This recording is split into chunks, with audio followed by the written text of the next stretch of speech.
जी बिल्कुल। दादू में peoples party पारा चूंडियल एमएनए सरदार रफ़ीक अहमद जमाली के पीपल्स पार्टी की क़यादत पारा एक भी अहम जिम्मेवारी ॾिनी वई है। सरदार रफ़ीक अहमद जमाली के डिप्टी जनरल सेक्रेटरी सिंध मुक़रर किया है, जंहिंखां पोइ सरदार रफ़ीक अहमद जमाली अॼु पहिरियों भेरो जामशोरो अची रहियो आहे। मां तव्हांखे ॿुधायां त जामशोरो में मुख़्तलिफ़ जॻहियुनि ते सरदार रफ़ीक अहमद जमाली जो इस्तक़बाल करण लाइ पीपल्स पार्टी की क़यादत जा वर्कर जेके आहिनि, जमाली बिरादरी है, उनके अलावा जेके ॿियूं बिरादरियूं आहिनि उहे संदसि इस्तक़बाल करण लाइ जामशोर जी मुख़्तलिफ़ जॻहियुनि ते इस्तक़बाली कैंपूं लगाए छॾियूं आहिनि।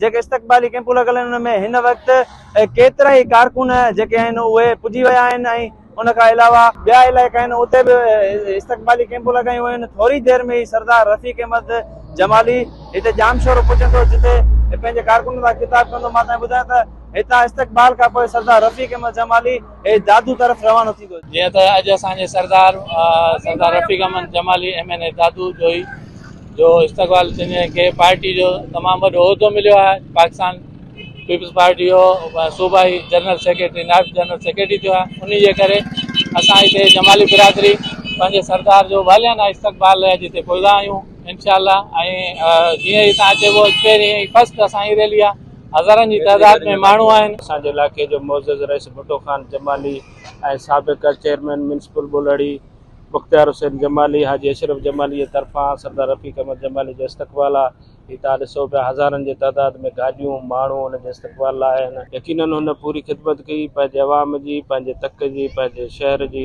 इंशाअल्लाह हींअर जेको डिप्टी जनरल सेक्रेटरी सिंध थियो आहे, इंशाअल्लाह अञा वधीक हुन खां वधीक पंहिंजे शहर जे, पंहिंजे इलाइक़े जे, पंहिंजे माण्हुनि जी पंहिंजो ख़्यालु रखंदो। चेयरमैन आसिफ अली ज़रदारी साहब, अॼु फरियाल टालपुरा साहब, उनजो बहितरीनु फ़ैसिलो आहे छो जो सरदार रफ़ीक अहमद जमाली मुसलसल ज़िले जो सदर बि रहियो आहे।